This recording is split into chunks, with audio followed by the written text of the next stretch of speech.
Bien chercher bonheur. Bonjour Fred. Bonjour Pascal et Yolana à tous les auditeurs de Première Radio. Frédéric Siva, responsable communication du Conservatoire de musique. Ladies and gentlemen, after the Beatles and now the King of Elvis Presley. C'est ça, hein? C'est similaire à ce concert des Beatles qu'on a pu vivre il y a quelques années? Oui, il y a 4 ans, on avait fait un concert fantastique qui présentait toute l'histoire, la vie des Beatles, et Dieu sait qu'ils ont des fans. Et puis 4 ans plus tard, aujourd'hui, on frappe à la porte d'une icône aussi, de quelqu'un d'extraordinaire, de quelqu'un de très émouvant, Monsieur Elvis Presley. Elvis Presley, puis là, il y a le choix du répertoire. On va parler tout à l'heure du travail, du grand travail de Rossini. À chaque fois, je dis Rossini, ça reste dans la musique, mais c'est Rossini, Frédéric Rossini, qui est chef d'orchestre et puis qui a travaillé comme il l'a fait pour les Beatles, avec peut-être plus de découvertes, parce que Beatles, c'est son univers, peut-être un peu moins pour Elvis. Alors, je pense que si, quand même, ouais, Fred Rossini, donc, qui était également donc arrangeur, maestro, chef d'orchestre et arrangeur, a travaillé sur 25 titres, qu'il a en fait calé un petit peu à la personnalité des artistes qu'on a invités. C'est ça qui est génial. Il y a forcément Rocky Gobret, parce qu'il a fait toute sa vie, il a voué toute sa vie à Elvis et il a une voix formidable sur les titres d'Elvis, mais pas que. On a aussi pour toutes les versions rock, Teiva LC qui déménage littéralement sur scène. Pour les versions sweet, on a Andy Tupaya. Pour les versions à grande voix, on a Guillaume Matarire. On a la voix extraordinaire de cette artiste féminine qui sera la voix féminine du concert Mimi Fay. Et enfin, un petit tour du côté du crooner canadien Jean Croteau qui est extraordinaire. Plus un chœur de 3 chanteurs avec notamment Ricardo Cortés que tout le monde connaît ici. Et des petites surprises sur scène parce que c'est pas tout. On rajoute les 50 musiciens de l'orchestre symphonique. On va en parler dans un instant. Je voulais parler moi du conservatoire parce qu'on arrive dans une période clé, c'est un petit peu sur les chapeaux de roue. Alors vient se greffer cet hommage à Elvis Presley, gros événement, on l'a dit, sur 3 dates, 18, 19 et 20 mai. Mais on sait que c'est une période également de fin d'année avec les évaluations, tout ça. Oui, alors on a les examens des élèves de haut niveau qui présentent leur diplôme de fin d'année, les médailles d'or samedi prochain dans le grand auditorium. Grosse pression. Ça c'est le classique, oui, c'est un moment important pour eux, surtout pour ceux qui souhaitent poursuivre dans les conservatoires nationaux en métropole. On a notre grand gala qui arrive le samedi 10 juin à 18h place Tohata avec plus de 800 élèves sur scène et un hommage à la transmission de la culture au sein du conservatoire. Quelques semaines plus tard, on se retrouve avec le groupe Temaeva sur le marais Araurau pour un superbe spectacle qui va parler de la première union polynésienne des chefferies royales de Tahiti, Moorea Mayao, une sorte de grande police de Fénois un petit peu avant l'heure. Et c'est peut-être un des derniers grands spectacles de Coco Otaota qui fête les 55 ans de son groupe Temaeva, c'est énorme en matière de culture. Et puis on accueille également pour finir un stage international le 12 juin prochain avec une quarantaine de japonaises qui débarquent de Tokyo et c'est toujours. Et ça c'est pas une première, ils viennent régulièrement les japonaises. Oui, 2 fois par an et ça a de plus en plus de succès. Et puis si tu veux, c'est une belle manière de promouvoir la destination culturelle et surtout la pratique du Hori Tahiti. Alors ça me paraissait important d'évoquer l'actualité de ce conservatoire. Tous les détails, évidemment, sur votre site internet, conservatoire.pf. Et la page Facebook. CAPF, Tefare ou pas. Pas Twitter? Pas Twitter, non. Twitter, si, un petit peu, on commence à s'y mettre. Instagram aussi, etc. Il y a beaucoup de réseaux sociaux. Bon, il faut pas se disperser. Des réseaux secondaires, comme on dit ici, parce que c'est vrai que ça marche moins que Facebook. Facebook, c'est quelque chose. Voilà, on se renseigne donc sur ces différents événements et puis on en profite pour saluer les élèves qui ont la pression. On leur souhaite bonne chance, même ceux qui vont participer au spectacle. Alors, hommage à Elvis Presley.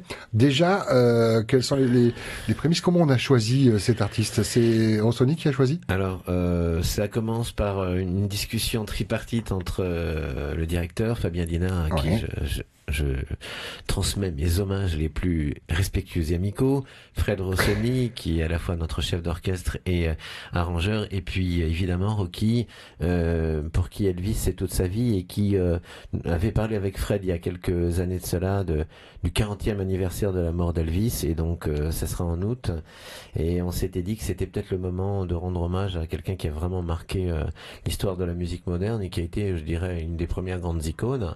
Après, ça a été cette vague rock des années 60-70 qui a déferlé sur le monde entier. Mais avant, avec Chuck Berry, eh ben, il y a eu Elvis Presley qui a, comment dire, le premier rendu fou les gens sur scène par son déhanchement, par son génie. Et Dieu sait que ça n'a pas été facile parce qu'en préparant ce spectacle sur la vie d'Elvis, évidemment, on a beaucoup lu. Et lors de sa première audition, ben, ça a failli se terminer et Elvis a failli retourner à ses études. Mais au dernier moment, c'est un petit peu comme dans The Voice, le producteur entend quelque chose dans la voix d'Elvis. Et c'est à partir de là que la légende va naître. Et la légende va naître de manière incroyable. Ça va être une tornade mondiale. Ça va être un premier événement, je dirais, digne de la mondialisation, alors qu'à l'époque, il n'y avait pas d'Internet et de tout ça. Et comment... Pardon.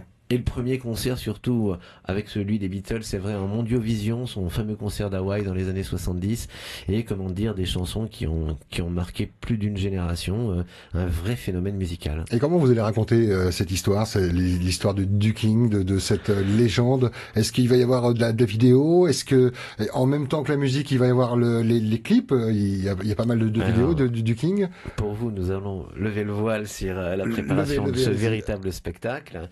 En fait, on va accueillir le public avec des images très émouvantes des grands moments de la vie d'Elvis sur le grand écran du Grand Théâtre. Et puis après, avec Fabien, on va préciser quelques dates et quelques chiffres qui vont resituer Elvis. Donc il y aura un narrateur, quelqu'un qui va... Voilà, au début. Au début, on rappelle l'histoire et les grands moments de sa vie parce que c'est quand même phénoménal. Et puis après, en fait, c'est le maestro qui a choisi de raconter l'histoire d'Elvis en sélectionnant 25 titres qui résument en fait tout ce que Elvis a été, c'est-à-dire pionnier du rock. Et là, un grand Maroulou, un de nos invités, Marou Ateni à la guitare, qui est absolument fabuleux. Il y a du talent, chanteur, musicien. On a une section rock à l'intérieur de l'orchestre symphonique qui va se préoccuper uniquement des passages rock, tous ceux qui aiment le rock, mais le véritable rock. Le Tutti Frutti Oui, c'est tout ça.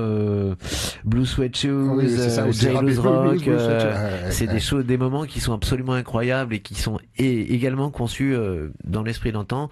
Et puis après, on glisse sur les succès immémoriaux d'Elvis, Love Me Tender, Can't Help Falling in Love with You. C'est des moments qui donnent le frisson, et je dirais que la musique symphonique, quand elle appuie les chanteurs qui ont des voix qui sont absolument incroyables, c'est tout de suite l'ailleurs, c'est du bonheur pur sur scène. 2 heures de bonheur pur sur scène et 25 titres d'Elvis et quelques petites surprises. 2 heures, ça va s'enchaîner. Alors vous disiez au début, on présente un peu le personnage, on rappelle quelques dates. Après, ça s'enchaîne, les titres s'enchaînent jusqu'à la fin. Après, l'important, c'est que le spectateur qui sera bien calé sur son siège, il ait 2 heures de bonheur et que il se retrouve, puisque ces airs-là, on les a tous écoutés quand on était un petit peu plus jeune, et effectivement les anciens les connaissent, et ce qu'on souhaite également, c'est faire découvrir à la nouvelle génération comment dire, quelqu'un qui est tout à fait immortel. C'est vrai que ça fait 40 ans qu'il est plus là, mais ses chansons parlent pour lui, son univers, sa voix, sa générosité. On sait que c'était quelqu'un de généreux. C'est un monument du rock, et bon, après il a peut-être dû laisser sa place, mais étrangement parlant, il n'est pas mort, c'est une étoile qui est dans le ciel. C'est ce que j'avais dit, il y a cette expression, on n'y croit pas, mais on dit Elvis n'est pas mort. Non, il est toujours là. Il est toujours là. Et je voudrais partager avec les auditeurs l'émotion qu'on a avec nos musiciens, avec nos chanteurs, avec Rocky, mais donc pas seulement, avec Teiva, Andy, c'est des duos, Guillaume. Ils chantent tous ensemble. Alors ça, c'est la super surprise. Ouais. J'imagine qu'à la fin, le final, ils sont tous ensemble pour le même morceau. Le final, c'est American Trilogy, c'est Glory, Glory. Alléluia, c'est absolument j'imagine Guillaume Matalele, Teiva LC, enfin des grandes voix. On a les larmes aux yeux. Et puis le papé de Andy Tupaya, ça peut être qui va jouer au piano également. On a beaucoup de duos. On a parfois des trios et surtout un petit coucou aux choristes qui sont derrière et qui assurent d'une manière absolument magnifique. En fait, les gens qui peuvent pas aller à Las Vegas, ils pourront aller 3 soirs de suite au Grand Théâtre de la Maison de la Culture. C'est le concert de l'année pour la Polynésie française. 18, 19 et 20 mai au Grand Théâtre, concert en hommage donc à Elvis Presley, The King, avec, on le disait, des pointures de tous ces chanteurs, chanteuses avec Mimifé. On les connaît bien et on va peut-être même les redécouvrir dans cet univers qui sont pas forcément le leur. C'était ce que souhaitait Fred Rossoni. Évidemment, bousculer un peu les codes. En fait, il y a 6 Elvis qui vont apparaître sur scène. Il y a évidemment Rocky qui est d'ailleurs qualifié pour une finale mondiale et on est très content pour lui. Qui sort d'une tournée en plus la tournée internationale puisqu'il était aux États-Unis, il était en Nouvelle-Zélande. Quand l'organisation Elvis Presley International a appris que l'Orchestre Symphonique de Polynésie rendait hommage à Elvis Presley, il lui a envoyé un message de félicitations. Et en fait, ce qu'on voudrait dire, c'est que c'est un moment important pour nos chanteurs, c'est sûr, qui ont la possibilité de réinterpréter à leur manière les grands tubes, mais toujours dans l'esprit de ce monde incroyable du King, quoi. Il y a plusieurs manières de chanter, mais il n'y a qu'une seule manière d'aimer Elvis. Un extrait de Elvis Presley. If you love, let me know. Ah, je le fais pas bien. Hein. C'est quoi votre chanson préférée d'Elvis, vous, Fred? Ben moi, je suis un peu fleur bleue, c'est Love Me Tender, Jailous Rock, et puis surtout Can't Help Falling in Love with You. Ah ouais, petite balade. Oui, vous êtes un lover, vous. Hein. Ouais, moi, j'étais parti sur le. C'est pas mal, ça. Ah oui, c'est pas mal, c'est pas mal. Voilà, 3 dates, et à mon avis, si ça fait comme pour les Beatles, il pourrait peut-être y avoir une date supplémentaire. Vous l'évoquez ça déjà ou pas encore? Alors oui. En fait, secrètement, on avait prévu au départ 2 concerts, donc vendredi 19 et samedi 20. On en a rajouté un qui sera probablement le plus beau parce que c'est le premier, le jeudi 18. Donc les billets sont en train de s'envoler. On lance un petit appel à la population. Allez les chercher à la Maison de la Culture. C'est ça, en ligne, hein, maisondelacculture.pf. Voilà, et puis 40 544 544 2 fois. C'est un moment qu'il faut pas rater. Et puis c'est super de soutenir nos artistes, quoi. Exactement, bravo donc à toutes ces personnes, celles qu'on a citées puis celles qu'on n'a pas citées. Les techniciens du Grand Théâtre auront leur rôle également, oui. Oui, là-dessus, on est quand même obligé, et c'est plus que de la courtoisie, de remercier Inatea Anne, la directrice, surtout mes collègues de la communication, Moirava Thomas, Vanessa Cuneo, et la production avec Eimanou, ils ont tous été formidables, ainsi que Jean-Luc Casula qui sera aux consoles de cet énorme spectacle, parce que sonoriser 50 musiciens, 6 chanteurs et 3 choristes, faut le faire. On attend les vidéos et pourquoi pas même un album, ou un DVD ou un CD avec un best-of. On aura l'occasion. Ce qu'on aimerait, nous, c'est quand même sur notre chaîne YouTube au Conservatoire, piquer peut-être le moment le plus important du concert, diffuser ça et après on compte le nombre de vues. Ah ben on vous souhaite en tout cas d'exploser les compteurs. Merci beaucoup Frédéric Sibar, responsable communication du Conservatoire. Que vive Elvis.